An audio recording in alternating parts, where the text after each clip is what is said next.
We're now going to talk about the number one headache of doing focus groups. As a matter of fact, years ago when we started off doing them, we knew how to moderate, we knew how to develop questions, we knew how to analyze. But we would, we would invite people to focus groups and they wouldn't show up. Or we'd have only a few of them show up. And the big weakness we had was how do you recruit people and get them to actually show up for the focus group? And this is sort of the number one problem that people have. Because it's the only form of research where you don't go to them or they can't do it in their office. They actually have to come to a place that you say at the time you say, and what's it going to take to get them there? That's the idea behind recruiting. That's right. And that always presents a whole set of challenges, because what happens is that people might say they're going to come, but they don't actually show up. In market research, they do a lot of focus groups, we first look to them for what is the solution. And the solution they had was fairly straightforward and simple, but it didn't work for us. You basically pay more money as an incentive and then send home. You pay the people, you over-recruit, and you send home those that you don't want. Now that can work if you're doing breakfast cereal or you're doing some kind of a product where oftentimes people don't know the nature of the sponsor. But in public health, in educational programs, in governmental programs, one of the things that's different is you will tell them who's sponsoring it. If you're going to ask questions about health, you don't want to keep that a secret. Who is it that's asking? And what you're trying to do is build in a relationship.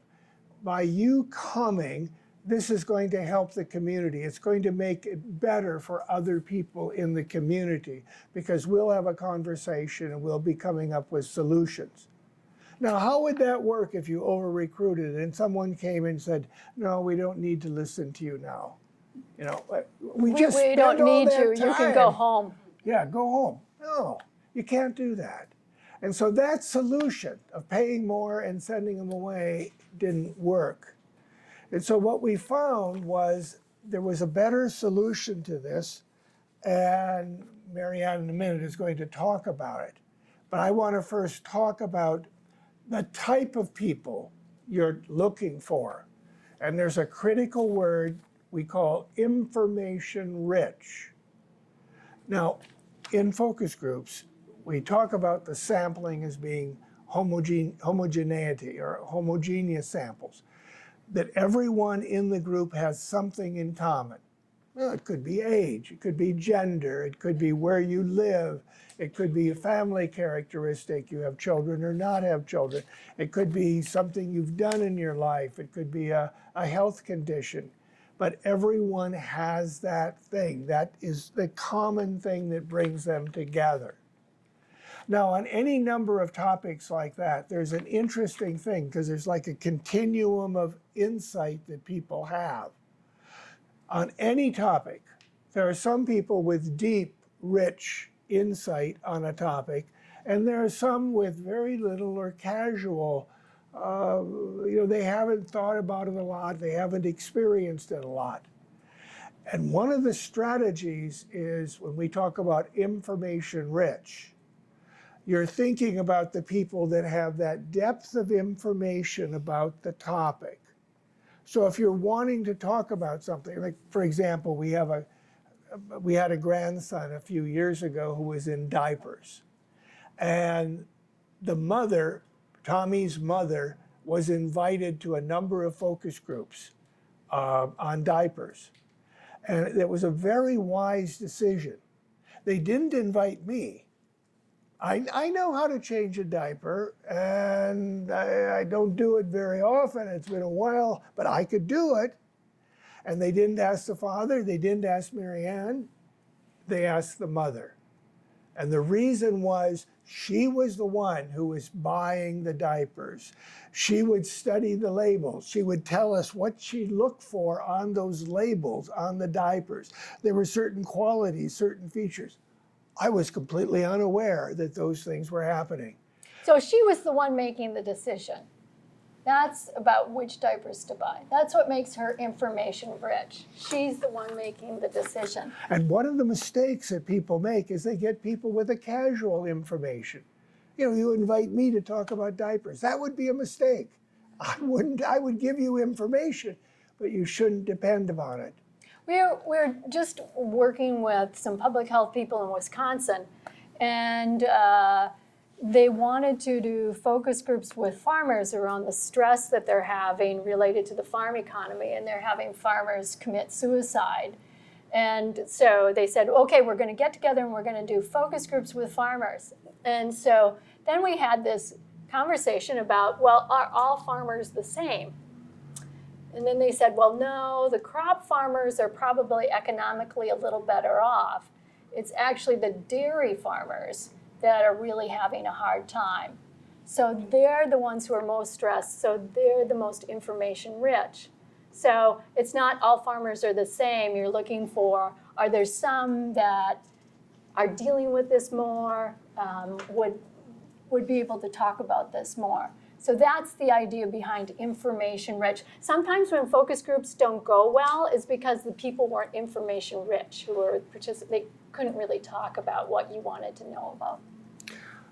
Here's one of the big discoveries we've made about recruiting, that when you said about the process of recruiting, it's important to have the right person make the invitation, inviting the people to come to the group.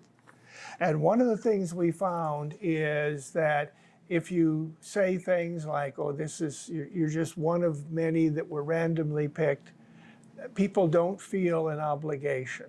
And you want them to feel that the invitation is special. Someone that they know and respect has identified them and has extended this invitation for them to come and share insights on the topic.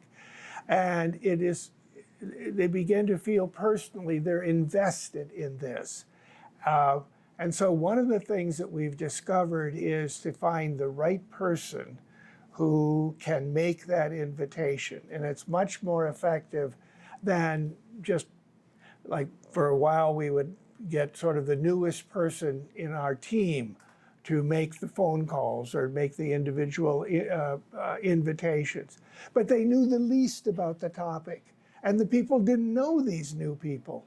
And so when we found that when we started working with them and got people who were known and respected, and they made the invitation, right away there was a connection. And people thought, well, it must be important because this person I know and respect has invited me to the group. Should we give an example of that? Sure. Okay. This is because for a long time we really were. Give it to the newest graduate student. Give them an outline with the talking points and have them call these people up and recruit them. And that's the way we did it.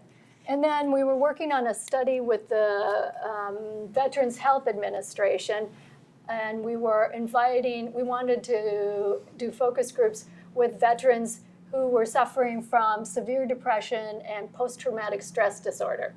And we wanted to ask them about how they felt about the care they were receiving. And we were doing these around the United States. And in a number of the places, they had a quality assurance team, and the quality assurance team did the recruitment, and they did a nice job. But in one of the places, it was Portland, Oregon, we went to do a pre-visit, just talk about what we were going to do and how we needed their involvement. And the chief of psychiatry said, I would like to do the invitations. And we were a little concerned because you're worried about, would it feel coercive? Like you can't say no to him. But the more we were with him, the more we thought, no, he understands. And so we gave him kind of some talking points so it would be similar to what we did in the rest of the study. We were doing 3 focus groups. We wanted 8 people. So we needed 24 participants. Mm-hmm. And he made 24 phone calls and everybody he called said yes. Now, Now, that that- is amazing, but the fact that that does not these happen. people suffering from depression, they don't want to go to a group. That's the least of importance to them.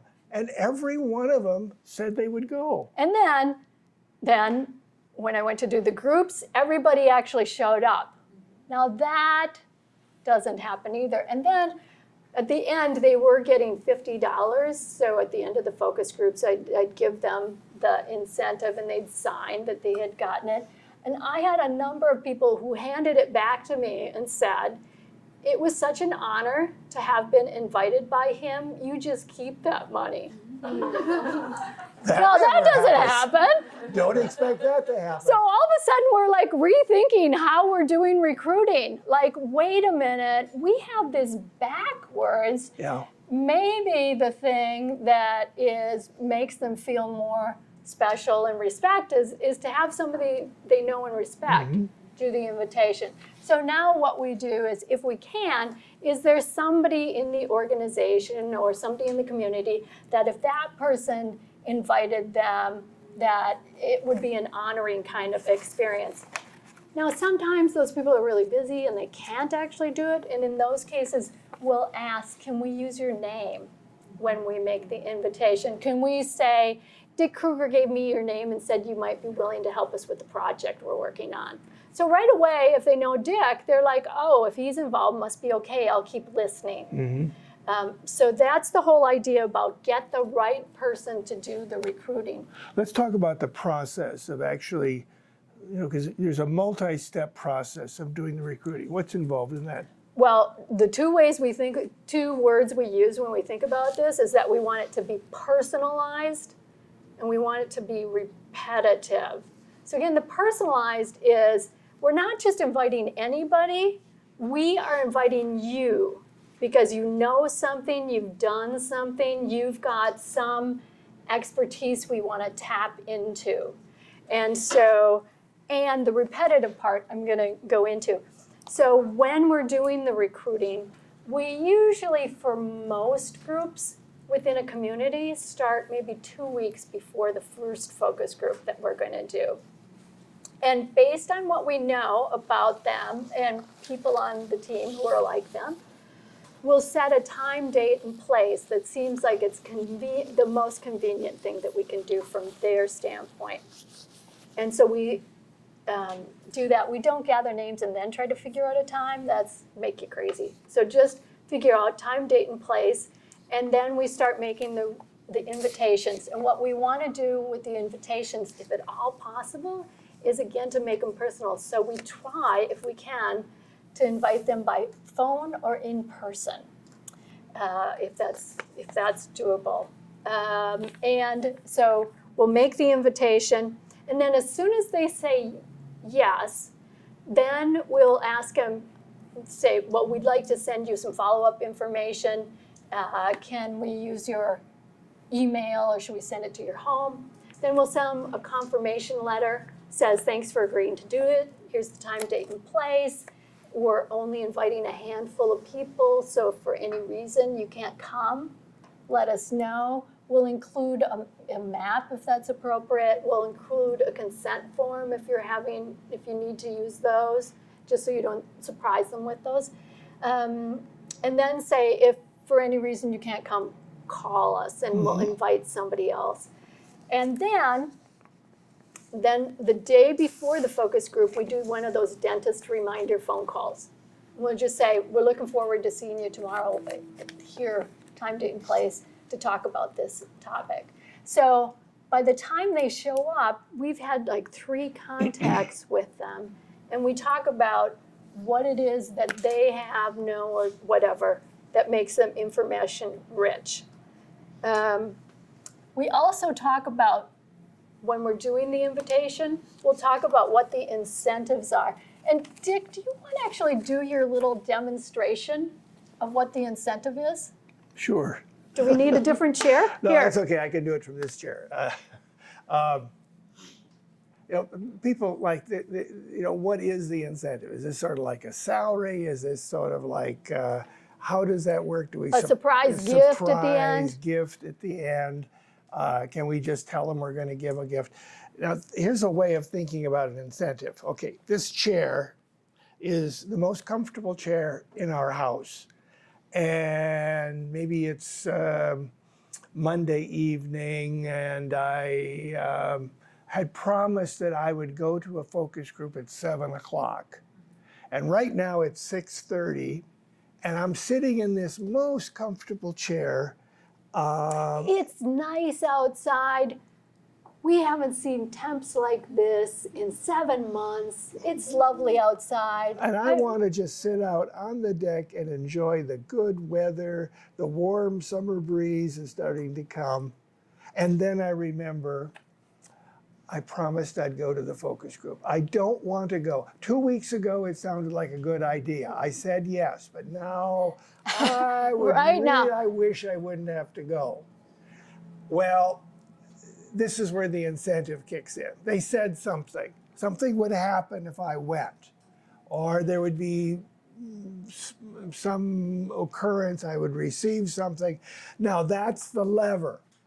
That it lifts me out of that chair, gets me out the door, in the vehicle, off to the focus group. But that's what it does. It motivates people when they're least motivated to actually go. And you've got to think about, well, what will it take to do that? And one of the things to think about is sort of the array of things that you might be able to use. Now, market research use money.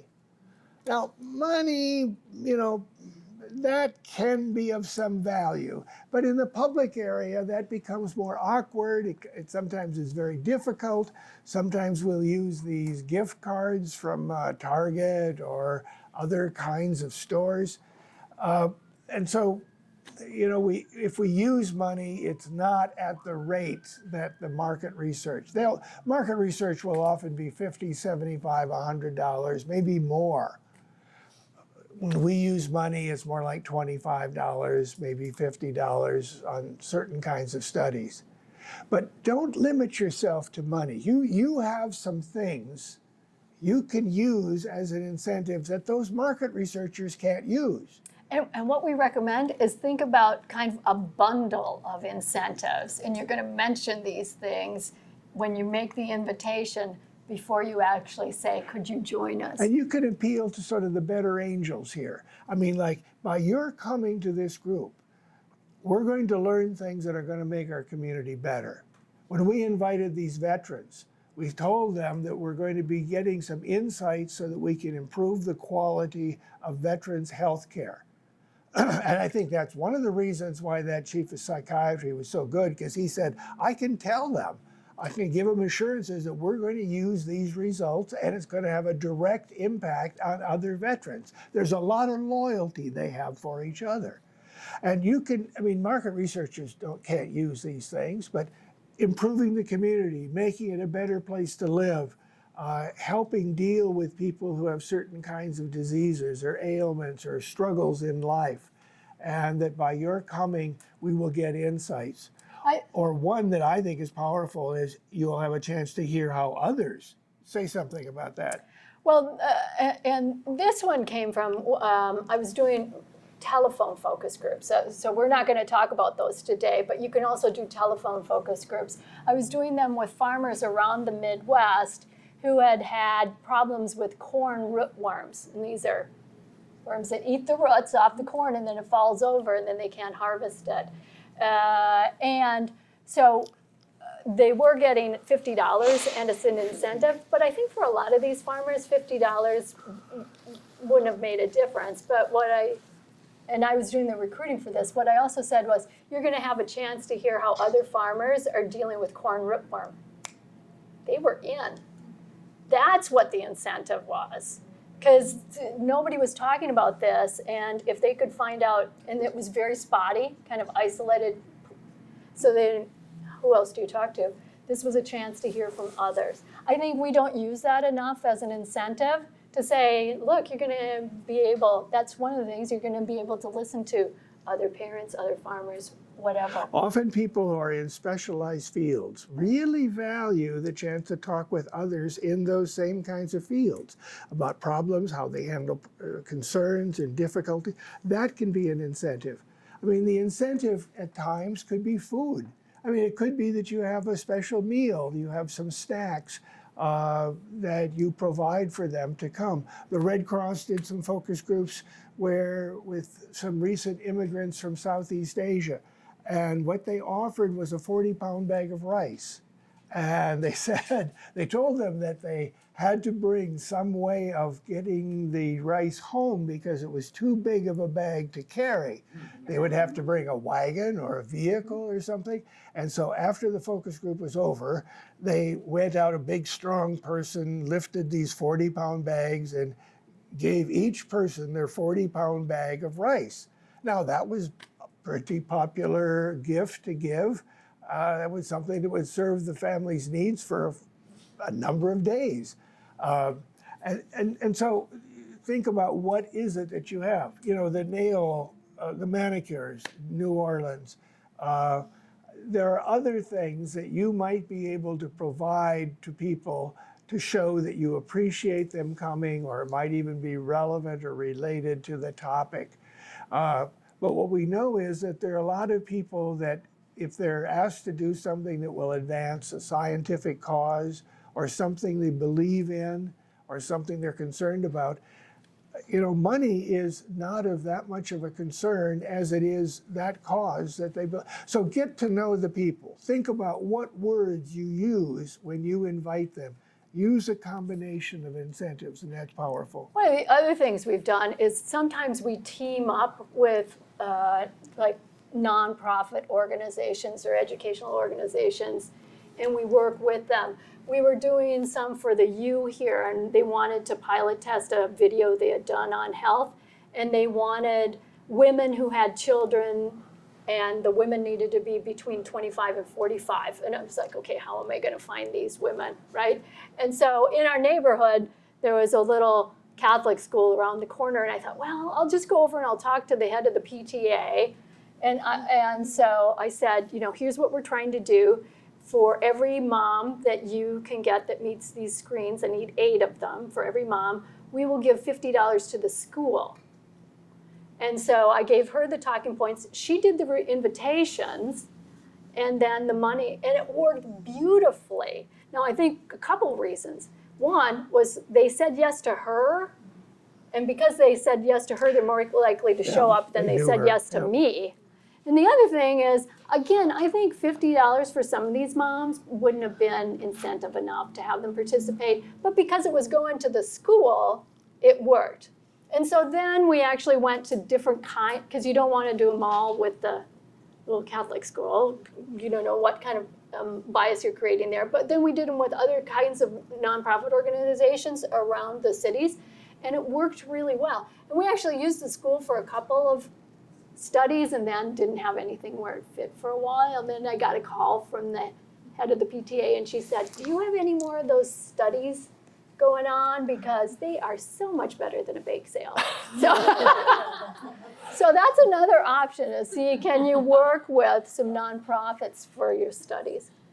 So those are kind of the nuts and bolts of recruiting. I mean, just to review, the critical thing is that the invitation is personalized and repetitive.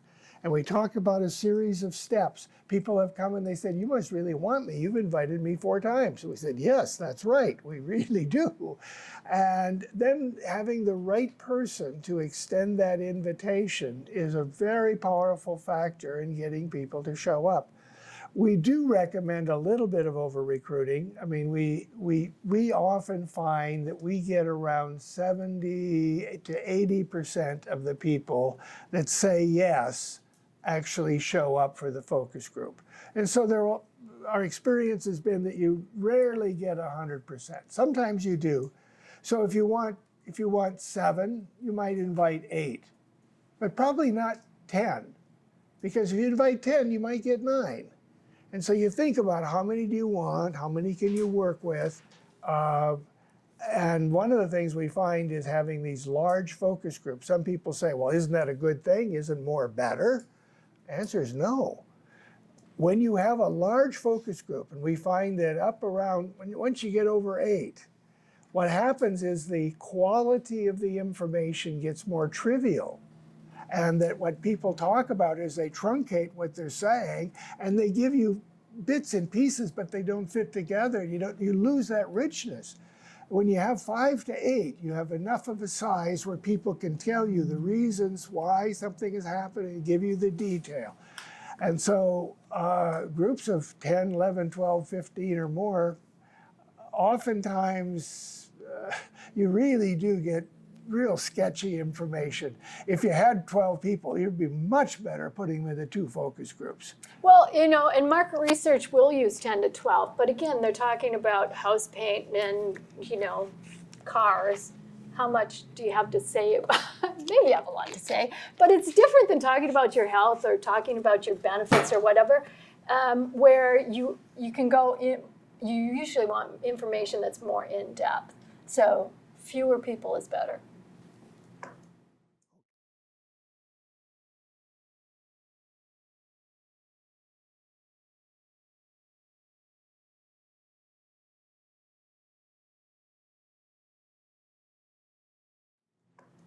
Okay. Questions about recruiting? Here we have one. So I have a question about how do you make a determination, and I know it's gonna depend, but how do you make a determination when you need to, the people you're recruiting have to be meet these certain requirements. So I'm thinking age, income, race, how do you make that determination with your subjects? What you wanna gather information on?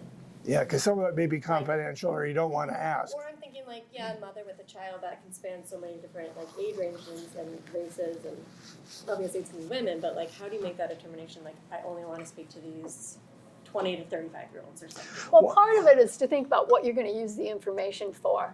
And are you only designing let's say you're designing a program and you're trying to figure out who do we pay attention to.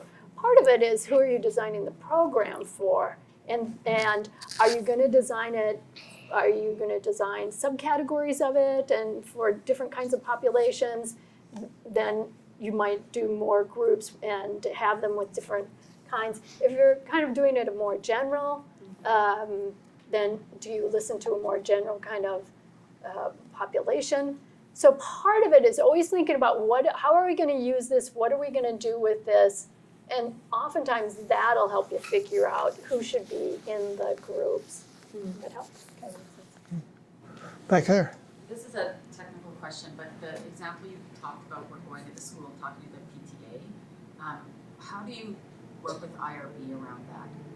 Oh, this was kind of something where we didn't need IRB. We were just pilot testing something, so we didn't need IRB. And so I don't know. Because we didn't need it, so yeah. Yeah, one of the things to be thoughtful about is you don't always need IRB. IRB is essential for certain kinds of studies, dissertations, if you're working under some government-funded kinds of programs. But many times if it's an evaluation or a needs assessment or sometimes an internal thing, you may not need the IRB.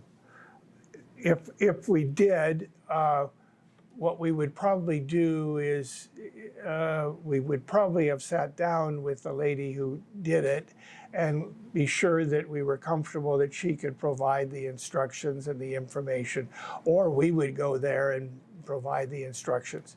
The critical thing about the IRB is that you need to, we recommend doing it in a way like we did the registration this morning. When you came in, there's a little table and you fill out the forms. And you don't have people sit around the focus group table itself and do it. You do it ahead of time.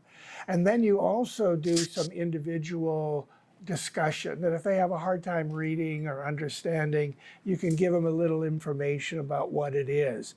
And we feel that that's more sensitive and more appropriate for many audiences instead of doing it right in the group. And so you want to think about how you do it so it doesn't, how do I say it, sort of jeopardize the conversation of the group. Other questions about recruiting? I was gonna say back, because now the three-letter word is out, IRB. I was gonna ask, when you're doing an IRB application and there is no concrete benefit or incentive that's being delivered to people as a part of participation, a lot of the incentives you mentioned were kind of ephemeral. You're going to help influence this, or maybe you'll help influence that, or its relationship. But on the document, on the consenting form, it's going to say there is no incentive, there is no benefit to your participation beyond you participating. How do you get over that barrier when that's kind of the rule? I'm not sure. I think what I would say to them that there's truth in both of those. That technically there is nothing we're giving you of material value, but there is some value to the use of the information. If pushed, I would say the IRB form is incorrect, but I don't want to discount that, because there is value if people knowing these things and having that insight.